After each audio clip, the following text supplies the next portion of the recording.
I had a manager who was not very kind. I was just trying to win her approval so I could be seen in this company. And I remember sitting down for my review and I could never make her happy. She was telling me all these things I had done wrong. The entire review was just chock full of all the things I had done wrong. I remember looking at her at the time and being like, such and such, is there anything that I do right that you're happy with? I remember in that moment just being so deflated and just wanting her to say, oh, well, I haven't gotten to that part yet. She looked at me and said, no. And I just felt worthless. When you try to share that with people, and it's very easy for people to discount it or be like, well, are you sure you're not just looking into that? Or are you sure? And then before you know it, you feel a little like, well, am I the crazy one? I had to deal with my professional self-worth issues, and it like messes with you internally. Yeah. Like going forward, like, can I do this job? Am I capable? Am I qualified? It was like, what do I do here? Do I talk to HR? Because I don't trust HR because I feel as though HR is going to have their back and that I'm going to be the person slammed. I had so much stress in my body. Like I remember, and I hold my stress in my chest, right? So it's not good. Like when I get stressed, I get chest pains on the left side. Not good. One of the ways that I know that I'm stressed is if I feel these pains, because sometimes you think you're good, right? Because you're not like ruminating on it or whatever. But then my body will tell me like something's wrong. That level of stress and feeling of inadequacy really starts to build. And to your point, it shows up in different ways between headaches and breakouts and shortness of breath. All of the things that come about when the stress is like, oh no, like I'm about to show up because you've been suppressing it for far too long.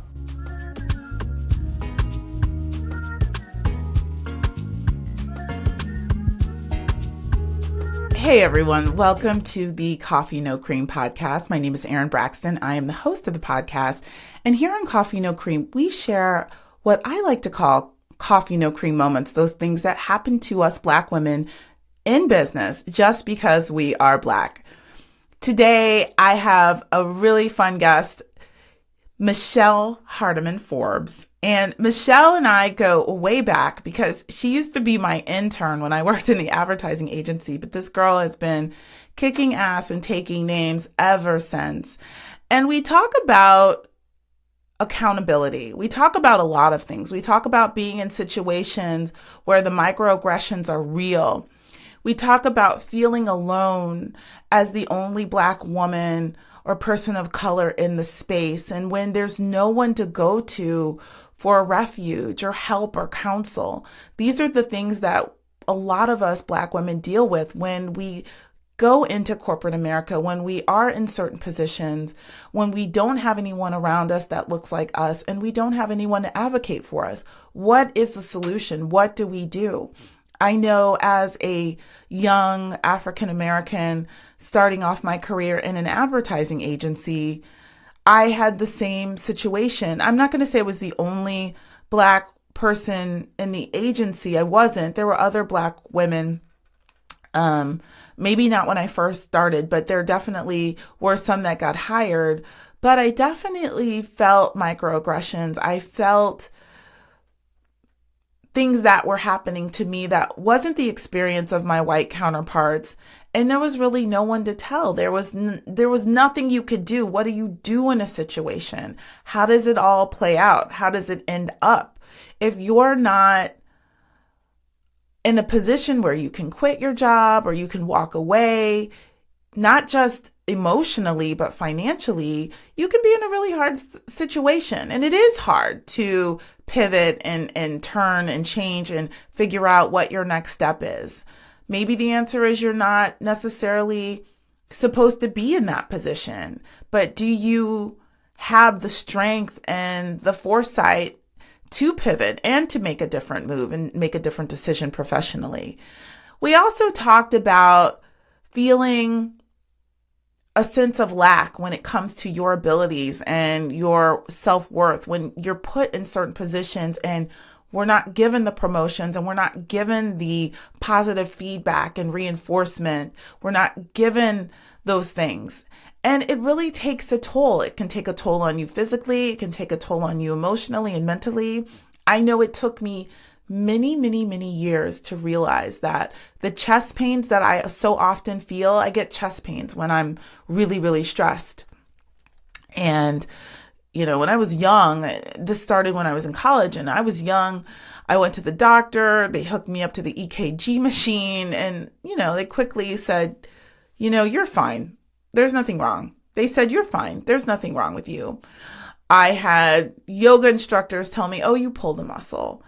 I finally realized I had a really good yoga instructor tell me that you tense up, you hunched over, you're on the computer, so the pain gets worse. But later, I finally came to the conclusion and realized that I get these chest pains when I'm stressed, when I have anxiety. And sometimes I think I'm okay, but I'll get just a little shadow of a pain, which lets me know maybe I'm a little anxious. Maybe I'm dealing with something that I haven't really addressed. And this has happened to me repeatedly as an adult professional. And how do we deal with that? What do? If your body is responding for you when your mind cannot, that's really telling. So today with Michele, we talk about those things. Michele works in talent acquisition, working her way up to a VP level in the talent and acquisition space. And she's got some really interesting, very relatable stories to tell. And we have a great conversation. So before we get into the episode, guys, please, please, please, if I can ask you to please subscribe to the channel. My goal again is to uplift Black women and, share stories like this to help us cope and deal with what we're dealing with every single day. The world may not want to listen to us, but we want to listen to us and figure out how do we navigate through, how do we get there, how do we get in a better place to handle what we go through as Black women. So please subscribe, share to anyone who you feel might need to hear this message, and I'll see you in the episode. Welcome, Michele. How are you today? Hey, girl. How you doing? I'm well. I am doing so good. I'm so glad to have you here. This is going to be fun. I feel it too. It's going to be fun. Okay, so I just gave a little intro explaining our relationship, but tell everybody kind of your background, what it is you do, that sort of thing. Well, my background, I'm in talent acquisition. I've been in talent acquisition now for about, since about 2008. I transitioned. I used to be in the advertising world, then transitioned over into the HR space, more of a generalist, and went into talent. And I pretty much stayed there from that point on. And that's what I do. All right. Well, Michele's lived all over the place and she's had many, many roles. And as you know, if this is your first time watching Coffee No Cream, on Coffee No Cream, we share what I like to call Coffee No Cream moments, those things that happen to us Black women in business just because we are Black. So I can't wait to hear this one. I know it's going to be good. If anything, it's going to be a great story. So Michele, please share with us your Coffee No Cream moment. Oh my goodness, I have a few, but when I'll start off. I'll start off with my first job. I will not name the company. Okay. So one of my first jobs, I was an assistant. I was an admin assistant, just starting off my career, new picture, early 20s, just trying to figure it out in the Big Apple. One of my first jobs, and it was not in the agency space. I would say when I first started working at this company, it was like a dream company. It kind of reminds you of Devil Wears Prada, like a million girls would die to work here. Yes. And that's what I felt when I got this job. I was first in the marketing department, and then I had to move over into the product development department. And I remember being really excited about it, but I didn't know what I didn't know. There was some youth there, some immaturity, certain things I didn't really know until, when you first start a job, you make certain mistakes. But I remember being there and being super unhappy and not wanting to go to work because I had a manager who was not very kind. A lot of people thought she was kind, but behind closed doors, she was not kind at all. And Okay. I remember one year, I had worked there for about a year and it was time for my review. And I had done everything. I had been doing projects at home as an admin, getting paid pennies, taking projects home, getting there early, just trying to win her approval. So, start there. That's a problem. I was just trying to Yeah. win her approval so I could be seen in this company. And I remember sitting down for my review and doing all the things, making sure that I had received accolades, and I never really received that. Other managers who I had partnered with, because I assisted her, but I assisted other managers, they were happy with my performance, but I could never make her happy. And then I remember asking her, when I sat down in my review, my co-manager, the one who I had kind of report to as well, she was happy with me, but the main manager was sitting at her desk. I was sitting across, and I remember she was telling me all these things I had done wrong. The entire review was just chock full of all the things I had done wrong. Kind of Miranda Priestley-ish when Andy Yeah. didn't, get her Yeah. home. And I remember looking at her at the time and being like, such and such, is there anything that I do right that you're happy with? I remember in that moment just being so deflated and just wanting Hmm. her to say, oh, well, I haven't gotten to that part yet. She looked at me and said, no. And I remember being like, oh my God. And I bawled my eyes out. And I remember thinking back on that, like later on in my career. Yes, there were other Black women there, but no one had worked with her. And there were a lot of other ethnicities that had worked with her, and they didn't look like me, and they loved her. And I remember just feeling like, what am I doing that's not good enough for you, right? And it was just really, really, really challenging to kind of figure out what can I do to kind of navigate that world. And I was young, and that was kind of my first impression. And I remember kind of just being there and not understanding how I could fit in as a person of color, and as somebody who assisted her. And I wanted to leave, and I just felt worthless. And that was my first taste of the job market in New York and being a Black woman working. So that was kind So let me ask you. So are there things that she did? Because one could listen to that story and be like, well, maybe you were just horrible, right? I don't believe that because I worked with you. Are there things that she did specifically that made you suspect that this was a Black girl thing? I remember just feeling like when it came to, so I'm trying not to give too much away because I just don't want, so I remember there were just things that she did when I was trying on makeup Okay. or product development. Right. And I remember thinking, oh, this color looked really good on me. And then Mm-hmm. she was just kind of like, yeah, that doesn't, I remember kind of just being like, her being like, yeah, that doesn't really look that good on you. And I know that sounds not crazy. She's probably Right. giving honest feedback.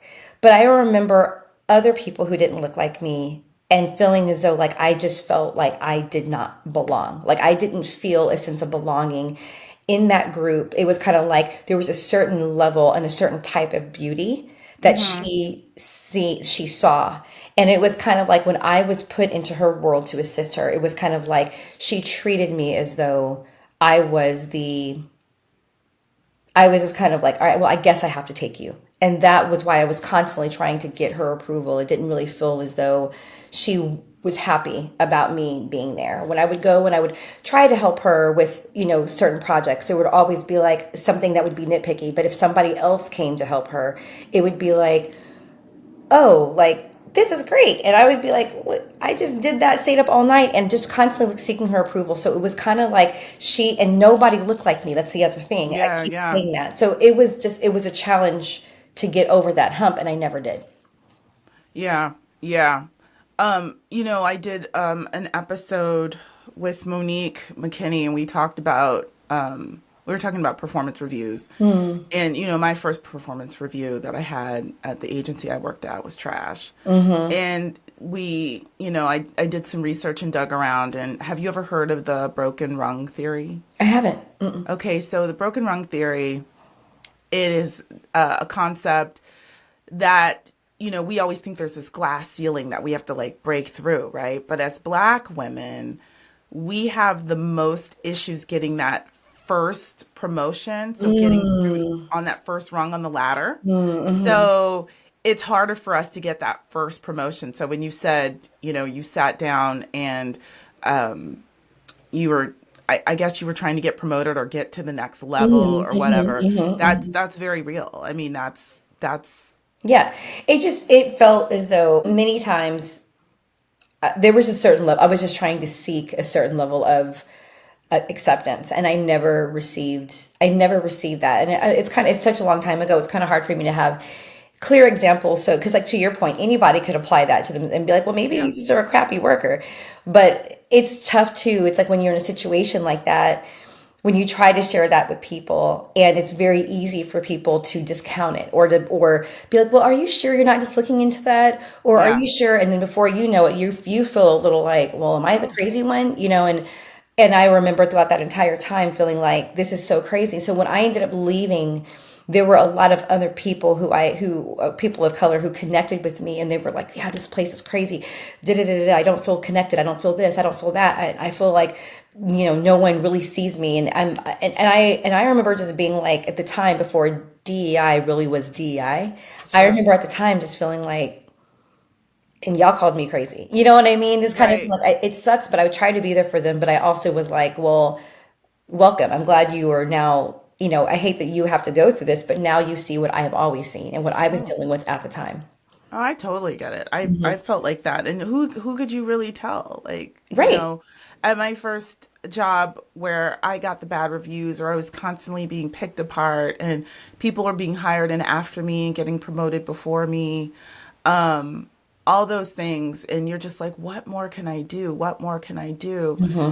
And you are left with that because you're thinking, it's just enough to not promote you. It's just Hmm. enough to make you think you're crazy. So when we were talking before, I had to deal with my professional self-worth issues, and it like messes with you internally, Yeah. like going forward. Like, Yeah. can I do this job? Am I capable? Am I qualified? And yeah, you are, but Hmm. those things to sort of get in your head. And I mean, you just have to, I feel, I see it so clearly now, right? But at the time, they do it in just such a way that it makes you question your value. Listen, the way that okay, so another story that I have there is Okay. because the way that what happens with that is that when you start to that's when gaslighting comes in very quickly, Oh, yeah. interstage left, and it interstage left very quickly when you start to kind of question like, am I crazy?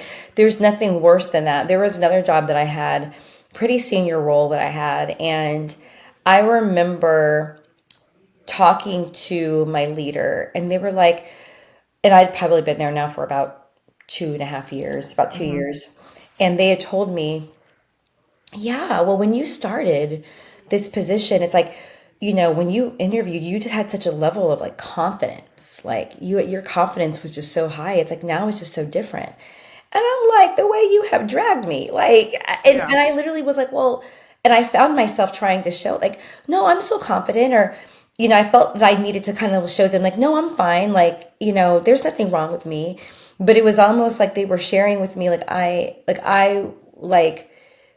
put on a show when I first got hired, but like when I didn't, I was like, I came in guns blazing. I Right. was invited. I had meetings. I was invited to meetings. I had a seat at the table, and there were just a lot of different things that I felt as though I didn't know why my confidence. I knew why my confidence had gone down, but I was constantly trying to once again seek that approval, and I just didn't know how to get them to see that the old Michelle was still there, but in all actuality, the old Michelle wasn't, because there were a lot of things that kind of happened that made me feel like I am. just not okay. For example, there was a meeting that we had, and there was a senior leader that was in the meeting, and it was like a meeting for all of the VPs and above. And I remember, raising my hand to say something, and the particular leader that was in that meeting just kind of had it out for me. We never got along. I had great relationships with all the other leaders, but that particular leader just did not. She and I didn't jive. And I remember saying something in the meeting, and then she was like, Michelle, can you just hold on? Can you hold, please? Can you hold? And I was like, wait, wait. I was like, oh, I'm so sorry, because we were via Zoom. Yeah. And I said, oh, I'm so sorry. I'm like, what happened? And she was like, well, just wait. And I was like, wait. And I was like, I'm sorry. I said, can everyone hear me? And then it was just quiet. So amongst my peers. Mm-hmm. And I was the only one there, except for one of my other friends who was a male. And I was like, what happened? And she was like, well, let's listen to such and such. She was actually answering. And so I waited for such and such to answer. And then when she never called me back up again. So I was so mortified that I had been shut down in that way, in the middle of all of my peers. It literally, like, I was shocked that after the meeting, I kind of just sat there and was like, what do I do here? Do I talk to HR? Because I don't trust HR, because I feel as though No. HR is going to have their back, and that I'm going to be the person slammed, even though the way that she handled me was so incredibly disrespectful. And there's situations like that have happened in other positions, and it's just been hard. Yeah. Yeah.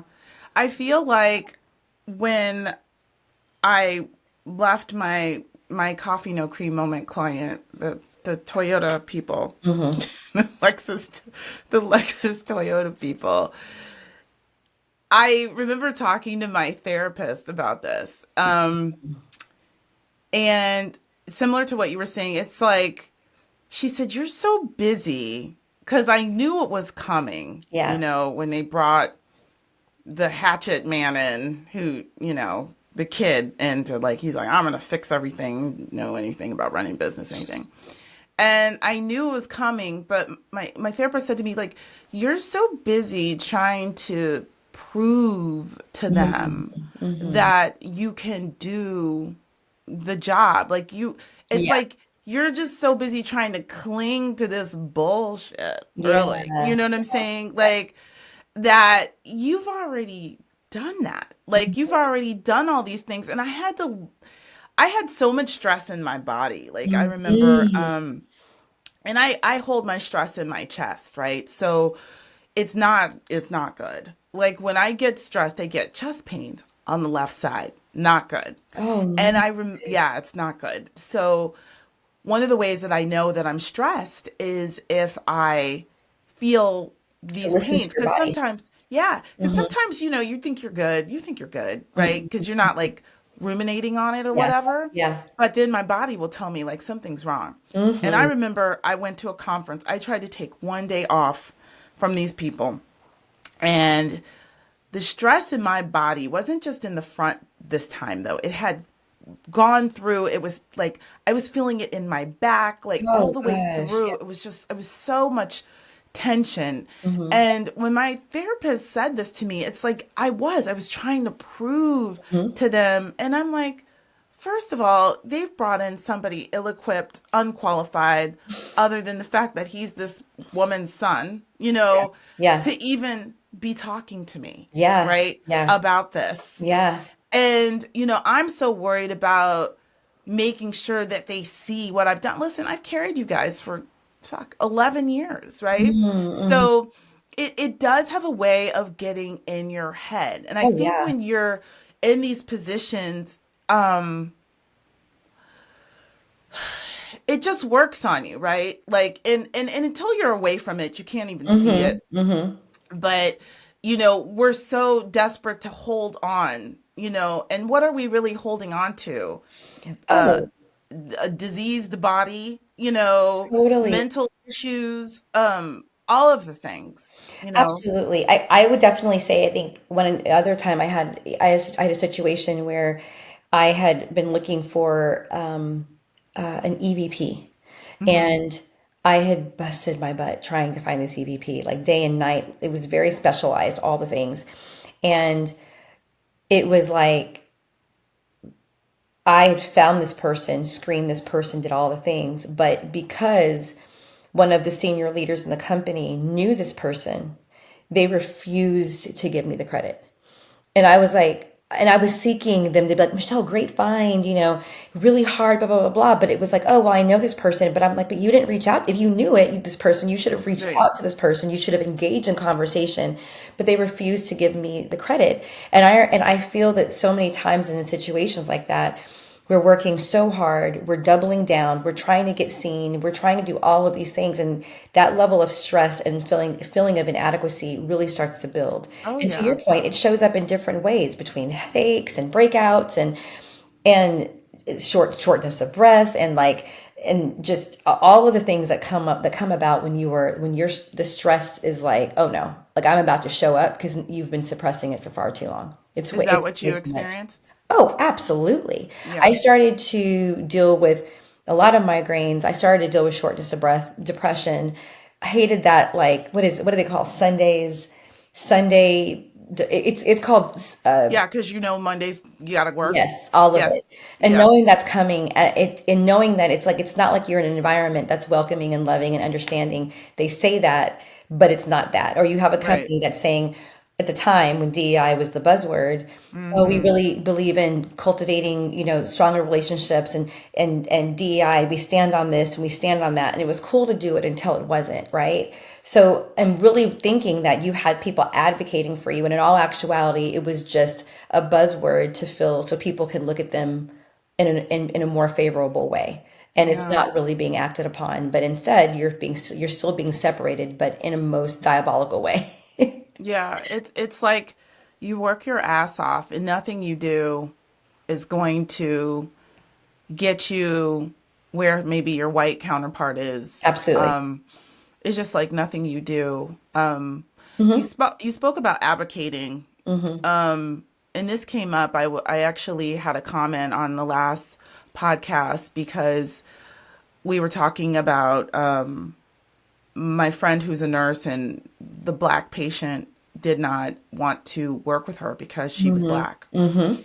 And someone commented that this happened to her, and it was an Asian patient that didn't want to work with her. And then she had like a white supervisor. She was in school at the time. I guess they Hmm. were, she was still studying to become a nurse. And she said at that moment she realized how alone she was Hmm. and how she had no one to advocate for herself. And I said, I want to talk about this more with our guests because I always felt like when was trying to do it, now, I haven't been working for anybody since 2007, but Hmm. not like that, right? It's just Hmm. like, I realized that was a losing battle. And when I was working, I was in Dallas and, good old boy agency, 100%. like nobody's trying to hear that. It Hmm. makes people uncomfortable. Hmm. DEI was not a thing. So trying to advocate for yourself was, to me, fruitless. Like it was getting me nowhere. But And like, what were you, you going to say? Because it wasn't like anybody saw there was anything wrong. no, Yeah. no, you're the only one. I mean, you realize where we were. Hmm.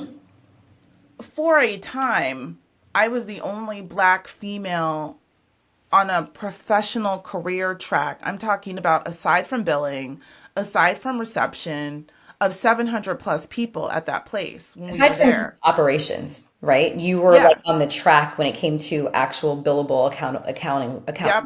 Yeah. Oh, yeah. Yeah. And I got it from the billing accounting department. They hated me. They Mm-hmm. hated me. Hmm. Um, for what? Like I don't know. They just, because I was young. I was sparky. Hmm. They they would say stuff to me, and I just, I kind of was, my mouth just kind of took over.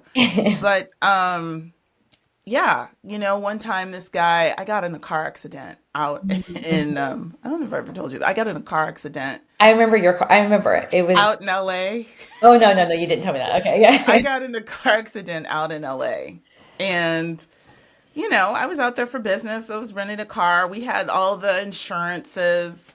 So, girl, it was the funniest story. If I could tell you, it was funny. The way the car was squeaking when they pulled it up to the round. when when they brought it up the next day, we got into this. Me and my client got into this car accident, and anyway, I dropped that thing back off at Avis and was out. Right, like whatever, It's just like we have the services. So, so accounting gave me a bill for the deductible, right? And I was like, it was this dude, the head of whatever he was up there in his little position. Yeah. And I was just like, I'm not paying this. I'm not paying this $500. And he's like, well, I think you should pay it. I said, why would I pay it? You know, I was on business. Well, I mean, you were the one in the car accident. And what did he say? He said something like, it would seem to me that because you were the one driving, you should pay this deductible. And I was like, it's not like I was breaking the law. I was in a car accident. And I said something smart, like, I'm not interested in what it seems to you. Yeah. Right? Yeah. I said something like that. I'm not interested in what it seems to you. It would seem to me. So I'm not here to, I don't remember. It was so slick. And he just stood there like baffled. And I just walked off. Girl, I didn't pay that. And they The paid level, it. no, but I just feel like too, also when there's a little bit more youth on your side, the I feel like you don't know what you don't know. So Mhm. the fact that you can just snap off and have that light and deliver that message and be like, we're done. And he paid it. He kept it moving. Yeah. But when you're older, you learn, you've seen a few things, you Yeah. got bills to pay, and then you aren't as slick. Like, oh, I'm like, I don't care what it seems to you or Yeah. something. And I just was on my heel and out, sir. I'm not interested in what it seems to you. Like, you're Yeah. up here pushing paper. I'm out here working on accounts, making money, come into the agency. I'm not trying to hear you. Do you But feel that that would have been something that would have been handed down to your white counterparts I, at that time? I don't know that it would or wouldn't, but the way he was talking to me was what I wasn't there for, Yeah, right? you weren't there for like the disrespect. Like you weren't going to sun me. I knew, and let's just be honest, the accounting department at this place was primarily uneducated, middle, I'm not going to say lower middle, but white people, right? So they always have the most problems with us anyway, right? So they just could not stand me. And the other black people who were in accounting, they'd be like, "Oh, such and such doesn't like you." I'm like, oh, "Okay." Like, Yeah. of Okay. course she Yeah. doesn't. Yeah. Of course, Mhm. So yeah, yeah. So my question though was, we were talking about advocating, and I'm not sure if you felt like you were able to advocate or you ever did. I know this is a question that's coming up. This is a thing that comes up. And I feel like when there's DEI going away, what is the solution? Like, what do you do? Right? Because, me, I'm just like, okay, I just can't work for people. I've got to go, and that's very much me, this entrepreneurial person. But you still work with people. You still are. But how do you advocate for yourself in these environments? What is the solution? Oh, that's such a great question. That is the $1 million question because especially even with DEI, advocating for yourself got you nowhere. Because then you became the angry black person. You became the person who was confrontational. You became the person who just wanted to pick a fight, and everybody else is looking at you like, well, what? Because in my world, advocating does not mean picking a fight. Advocating means having a voice and speaking up for yourself, or having somebody else who is championing for you behind closed doors when you aren't there and advocating for you, right? Right. And I feel like too many times you have leaders who are like, yes, yes, yes, I'll do that. Some may do it. Like now, I have had some people in my life who have been awesome. That's why I've been able to grow in my career. I'm not going to lie. I've had some great people speaking on my behalf when I was in there on maternity leave, and it worked for me at some points. But I also feel like there were also some points where it was like, where are you? Where is anybody? And I feel like, especially with DEI going away, everybody is just now cast off in the same pool, at least a little bit with DEI at the time. We had maybe a little bit of is it a false sense of security, I Yeah, guess, in exactly terms of that. us being able to like say, okay, well, at least this company stands by this, and I could talk to such and such and telling them that I felt bullied or tell them that I felt unsafe or felt disrespected, and then that could actually be heard. Right now, it's the wild, wild west, right? Yeah. So just to kind of feel as though we're in this place, that's not good.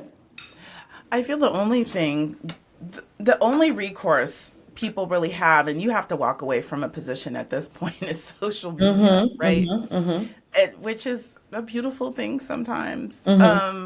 Because you see these things happen. Like, I don't know if you've seen this, a guy who worked at Patagonia, or a guy who worked at Patagonia for, Patagonia, like the clothing Yeah, line. It's yeah, like, yeah. I guess he got a job there and they said, you get money back or they give you like a credit if you don't drive a car because they're all about saving the earth and saving the world or whatever. And he got a little scooter and he was going to work every day and he hit a pothole or hit something at 30 miles per hour on his scooter and got injured. He had only been there for 8 months. He couldn't get like paid time leave or something like that. And he came on the TikTok. He came on the TikTok and he told this story. And I just wanted to be like, where is your GoFundMe, sir? Because he had like over 1 million likes, which means he probably had 3 million views. And then you started searching it, and then they're just like ripping the company apart. They terminated him. So this guy is like No. about to be homeless, allegedly. Why did I'm they just saying. terminate him? I don't know. He didn't. I mean, this is his side of the story. He said they terminated him because he didn't clarify. He didn't know why. So, Oh, that's a lawsuit. I mean, it seems like it to me. He got enough eyes on it if this is what really happened. But this is what I'm saying. Like, this is your only recourse, really. I think right Mm, now, like, it's very, very hard. But I just want the fear for women to be out of them because, listen, I'm a 50-year-old person, mhm, right? And I'm learning some of these things in the last year or two of my life, like how to deal with the anxiety and the stress and, the so-called rejection from these people in these positions and mhm, things like that. And, trying to manage my health. And, I have to think about things now like, I'm not trying to have a stroke. I'm not mhm. trying to have like, be unwell, but this is 100%. this is like this is what happens. This is what happens. Like it's so real. Like you were saying you were having headaches and Yes. shortness of breath and things Mhm. like that, Small panic attacks for sure. For sure. basically. Oh yeah. I've Mhm, had panic attacks before. mhm, I don't it wasn't tied to like corporate, but mhm. I've had these chest pains I've been dealing with because I used to get them in college, and I mean the doctor had me on the EKG machine. We didn't know because you're like 20 Mm. years old and you're like, oh, you're fine. You're fine. There's nothing really wrong with you. And then my yoga teacher was like, "Oh, it's just a pulled muscle. It's a pulled muscle in your chest." I was like, "Okay." Like it took me forever. I remember I was in the up dog at yoga and my chest hurt. I was like, "Oh, this stretches it out." Oh, and then I started having my Yeah. massage therapist rub it down because the muscle was Yes, like, I were, it's so funny. Did you used to do like a stretch like this? Did you used to do something like that? did I probably, yeah. Yes, I remember. You remember the weirdest, whatever. I was hurting. People had me stressed out. Chest was hurting. I remember. And I remember you saying that. And it's not funny. I'm sorry. I'm sorry. Anybody who's dealing with this, I it's not funny. It Yeah. is just, I You remember. laughing at me. I'm laughing. I said what? You're like, oh no, I'm just hurting. I got to stretch. I go to yoga, and I remember you had your little dog. I just remember all of it. It's just coming back to me. But I'm glad that I'm glad you at Yeah. least got to the bottom of what was happening. Yeah, yeah. Like it took me, I didn't know because sometimes we have these like body responses, these Yeah. physical responses, and Yeah. you just think it's like, Yeah. it's just like with menopause, you're not there yet, but you think everything is, oh, it's just this. It's Yeah. just that. But Yeah. Yeah. it's Yeah. really that, you know? Yeah. So it was like my body talks to me now, which is a blessing actually, because I'll be thinking I am so good. Mm-hmm. And then I'll be like, oh, I'm not. Mm-hmm. I feel Mm-hmm. a little something in my chest. Like, Yeah. what do I need to do? Yeah. And it's hard, you know, it'll cause you to lose sleep. Um, yeah, it's just it can be debilitating if you What don't get that stuff under control. 100%. 100%. Yeah. So, okay, so how's the story end? I mean, you had these things happen. You're having physical symptoms from the Mm-hmm. stress of it all, Mm-hmm. and how did you manage? How do you manage? I think, well, how I manage, I mean, what's I think a lot of people of color, what they find themselves doing is they just leave, Yeah. right? You just leave your job. Mm-hmm. Like that's what you're, and then you just go into, you jump into another pool Yeah. at some other point of finding out something. And one thing I will always say, I've always gotten jealous when I would see my friends and they'd be at these companies for like years on years on years and they're thriving, right? And I would just be like, what is happening here, right? And I'm like, I'm doing like, we both know that we all know that we're really good professionals, but it's like, what's Sure. happening? But so I think at a certain point, I do think that at a certain point, that's just kind of been the solution, is to leave and go find something else. But what I've started to do these days is I have a really, really, really good therapist. Oh yeah. And it's a male. And surprisingly enough, and whether or not people care about this, I'm saying it because it mattered to me because it was actually a part of my therapy. He's a white male. And Really? yeah, and that's actually very interesting to me because of some of the things that I have had to deal with. It has actually been quite therapeutic speaking to a white male, being as staunch and steadfast in my blackness and in my Mm, realness, and being able to say it to somebody who is different from me, and knowing that this is the safe space that we've cultivated, and there's not anything that he can say to me in that moment that would take away from my truth or perceived truths, right? So that's actually helped me a lot. And I mm, honestly think too, while I've gone through that therapy, I've also come to a place where I'm like, I refuse to take on any position anymore that I just I don't need the position. I don't need the accolades. I don't need all of that. So me and my identity around my title, that was a big deal that I had to work around. yeah. But Yeah. now I'm just also in a place too where I feel way more like stable in my what I want to accomplish, and now all of my focus is not in my career, it's in other things outside. And that's what it always should have been. And it should have been, yeah, this is cool, I'm doing this career, but I'm like, now I'm focused on, oh man, thank you, Apple. Yeah. Now I talk with my hands a lot, but Yeah. now I'm just in a place where I feel so focused on my husband, on my daughter, on my family, on extracurricular activities that make me feel Mm-hmm. whole and happy, on God, on things that are way bigger than me. And so now I'm not thinking about the mess that goes on in the politics because it just doesn't matter as much anymore because I can be gone tomorrow. I'm seeing Yeah. people pass away left and right. And now I'm just in a place where I'm like, this is just a job. And Yeah. my real life is outside of these four walls. Oh, for sure.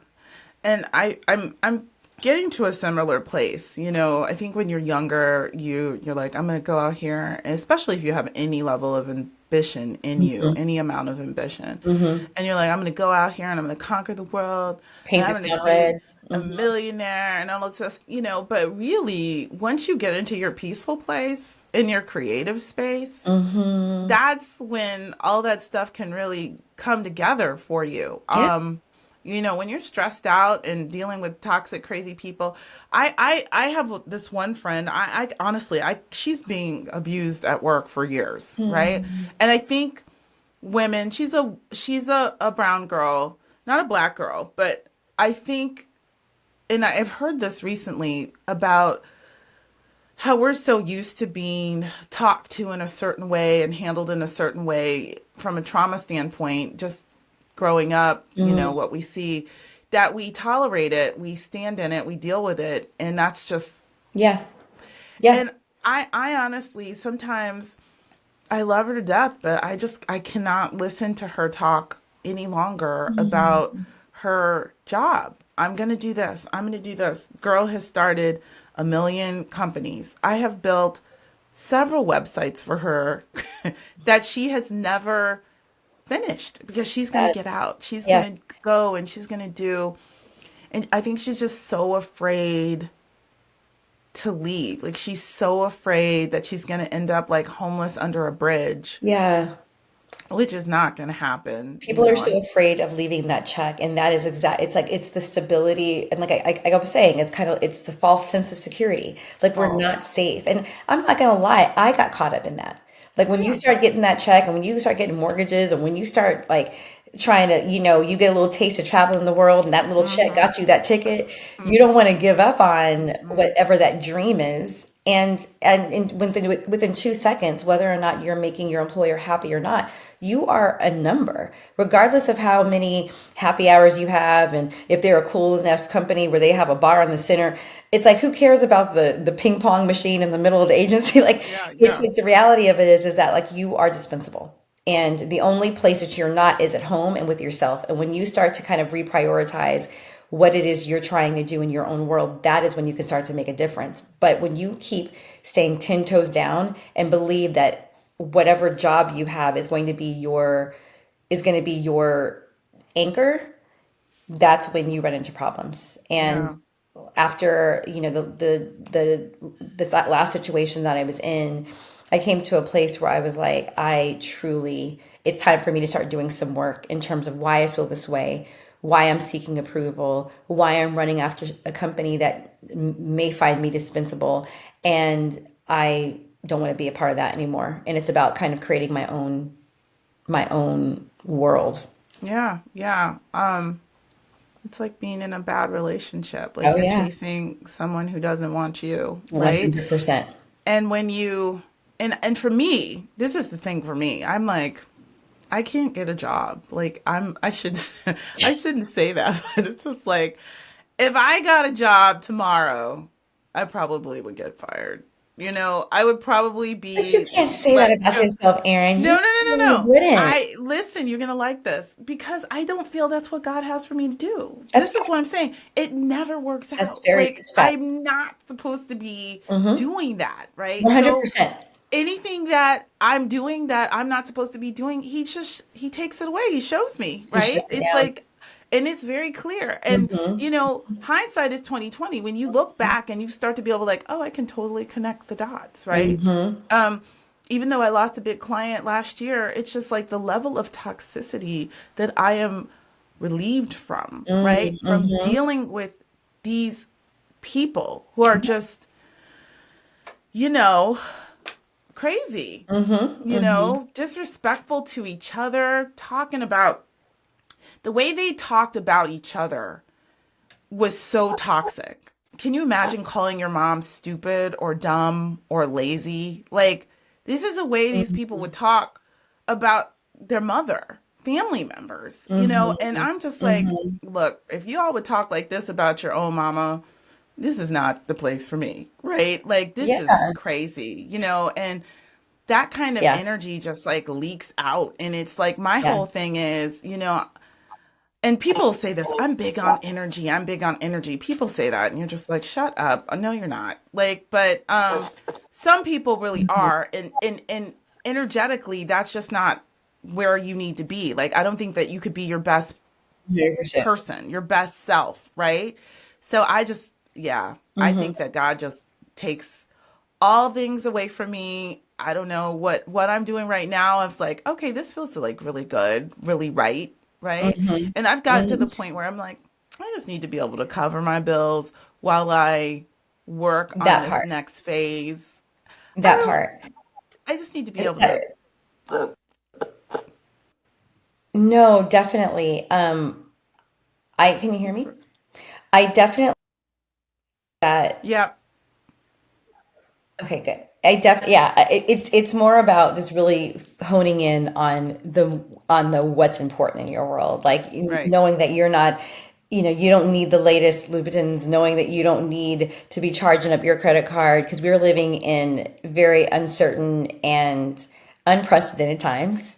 Sure. And when you start to kind of look at what that's about and thinking about going back or being in a corporate America job, it's like you start to balance that because I know in my world I am trying to be a business owner. Like I am, even though there may be contracts and things that I take on, I know ultimately my goal is to be that person who is calling my own shots. And Yep. you have to be smart about that, but you also have to have a vision and not look at it like the only way for you to be able to survive is by working a 9 to 5 in corporate America. I know that's kind of a shift change around what we're talking about right now, but it's just sometimes being a person of color, you have to think that way especially when it comes to if you want things to shift and be different, you may have to kind of create your own path. Create your own thing. Yeah, it's well, we're conditioned that way, like I mean, Yeah, we're probably our the first generation.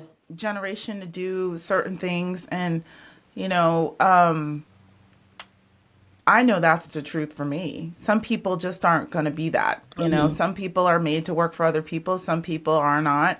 And both paths are all right. I just think that yeah, there and to your point when you were talking about you look at some of your friends who are doing really well in corporate America, I think it's because that's where they're meant to be, Yeah, right? agreed. And at least Agreed. right now, so and it's okay that you're not meant to be there, Yeah. right? Yeah. I'm not meant to be there. And Hmm. people look at me and they're like, "Oh my God, I'm so impressed. You did this Hmm. and this and this."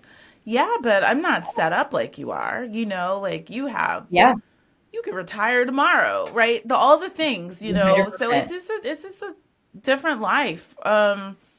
But I just don't think I could do it any other way. I still have the energy for it. Let me just say that. So Hmm. if Hmm. you're going into that entrepreneurial thing, as long as you love it and being able to work and be in a happy place, like I can Yeah. sit and work for hours uninterrupted and not get up for hours doing something that I love versus Hmm. struggling to get myself together on a Monday to work for somebody who, I'm tired of making other people money.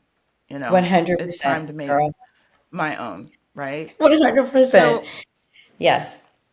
what would you tell young people or young Michelle who want to go into a corporate environment? Is that the message? I mean, because that's a lot. Um, Probably for somebody growing up, we do all the things, especially as Black women. You College go to and you do all school, that. Yep. Yep. you do everything right, and then you get the job, and then it's not what you thought it was going to be. You think you've made it, this is it. And for everyone, that's just not the case, right? I I the advice honestly that I would give to to little Michelle or to younger Michelle, younger anybody who's graduating school and just trying to enter the workforce because they have to pay their bills. I'm like, go for the gusto because you got to pay your bills. We get it. There's no mhm. judgment in that. But I tell them, I would tell them, do not let your self worth be defined by money, be defined by accolades, be defined by anything that anyone says. I would also hand them the book The Alchemist and The Four Mm. Agreements. Those are two books that I would definitely recommend. The Alchemist is by Paulo Coelho, and the Four Agreements is I have it in my phone in my Audible. I'm gonna look it up right now. Oh, Keep talking. the Four Agreements, yeah, they are absolutely. The Alchemist is amazing, and so are the Four Agreements. I would hand them both books and tell them to read, and the Four Agreements amazing are amazing when it comes down to just focusing on who you are. It's like don't take things personally, be impeccable with your word, don't make assumptions, and be oh, I forgot the fourth one, but definitely they are four amazing grounding thought processes to live by. Right. Miguel And Ruiz. yes, Miguel Ruiz, thank you. Yeah. Oh, I couldn't remember. Thank you so much. But amazing books. And then I would also just tell them, like, go pursue, do all the things, but then also don't be afraid to pivot. Right. Pivoting is huge. Like, you can't get so stuck in the idea of what you think your life is supposed to look like. Like, you Mm-hmm. need to be flexible. You need to be nimble. If you're feeling like, and catch it early. If you were in a place where you do not like where your career is going, stop telling yourself that's the only job, that's the only Yeah. career because you got a degree there.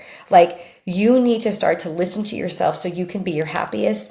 And when you are the happiest, that's when you make the most money. People always say True. it's like, it's not about making the money. It's like when you are happy and you're actually doing the job, the money will come to you. It will. So definitely go into it knowing that versus having to versus going and you get your job and then you have to retrain your brain, because it's harder to retrain your brain versus going in and it already being established is pursuing your happiness and being